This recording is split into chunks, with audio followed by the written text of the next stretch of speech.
Notification আসার পর এই যে উপরে দেখতে পাচ্ছেন থ্রি ডট, এখানে ক্লিক করব। এখানে ক্লিক করার পর আমরা একটু স্ক্রল করে নিচে দেখতে পাবো সেটিংস এন্ড প্রাইভেসি, এখানে ক্লিক করব।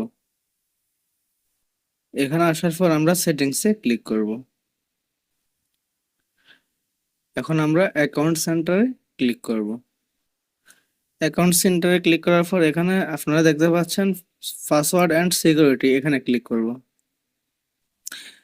এখন আমরা এখানে দেখতে পাচ্ছি সর্বপ্রথম চেঞ্জ পাসওয়ার্ড, এখানে ক্লিক করব। এটার পাসওয়ার্ড চেঞ্জ করবেন বা ভুলে গেছেন ফরগেট করবেন, এটাতে ক্লিক করবেন। যে আমরা এখানে তিনটা অপশন দেখতে পাচ্ছি। এখানে প্রথমে যেটা আছে এটা এখানে দিব আমাদের যে পুরাতন পাসওয়ার্ডটা আছে এটা।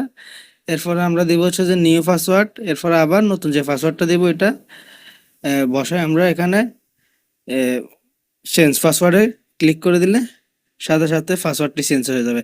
আর যারা পাসওয়ার্ড ভুলে গেছেন মনে নাই, তারা আমরা এখানে যে টিক মার্ক দিয়ে ফরগেট ইউর পাসওয়ার্ড এখানে ক্লিক করব।